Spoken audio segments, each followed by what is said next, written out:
வணக்கம், வாங்க சமைக்கலாம்.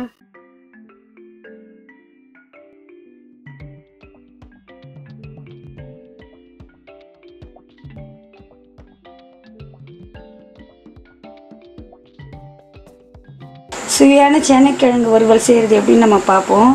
நீட்டாக நம்ம இந்த சேனைக்கிழங்கை அறுத்து வச்சுக்குவோம். ரொம்ப சுவையாக இருக்கும். அடுத்து நம்ம மஞ்சள்தூள் சேர்த்து வச்சுக்குவோம், 1/4 ஸ்பூனு. அதுக்கடுத்து மிளகாத்தூள் ஒரு ஸ்பூன் ஃபுல்லாக எடுத்துக்குவோம். அடுத்து கொஞ்சம் உப்பு எடுத்துக்குவோம். 2-3த்தையும் நம்ம மிக்ஸ் பண்ணிவிடுவோம். இது எல்லாத்தையும் நம்ம லைட்டாக தண்ணி தெளிச்சுட்டு மிக்ஸ் பண்ணிக்குவோம்.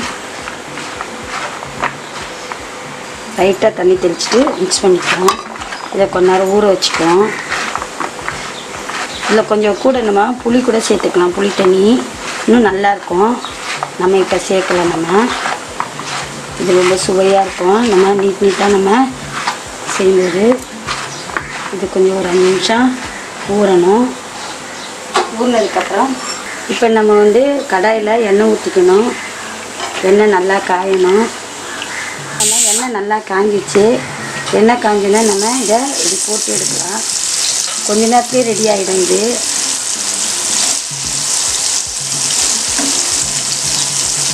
சிறு தீயில் வைப்போம். அதாவது மிதமான தீயில நம்ம வச்சு எடுப்போம்.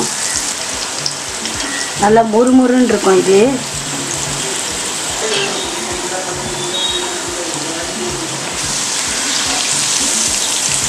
சுவையான சேனைக்கிழங்கு வறுவல் தயாராகிவிட்டது. நீங்களும் இதுபோல் செய்து கொண்டு மகிழுங்கள். மிகவும் சுவையாக இருக்கும். சின்ன குழந்தைங்கெல்லாம் ரொம்ப விரும்பி சாப்பிடும். சேனைக்கிழங்கு ரொம்ப உடம்புக்கு நல்லது. இந்த காணொளி பிடித்திருந்தால் லைக் பண்ணுங்கள், ஷேர் பண்ணுங்கள், சப்ஸ்கிரைப் பண்ணுங்கள். உங்களுடைய கருத்துக்களை கமெண்ட்ஸில் போடுங்க. அதே நேரத்தில் அடுத்து வர காணொலியை பார்க்கணுன்னா பெல் பட்டனை அழுத்துங்க. நன்றி, வணக்கம், வாழ்க வளமுடன்.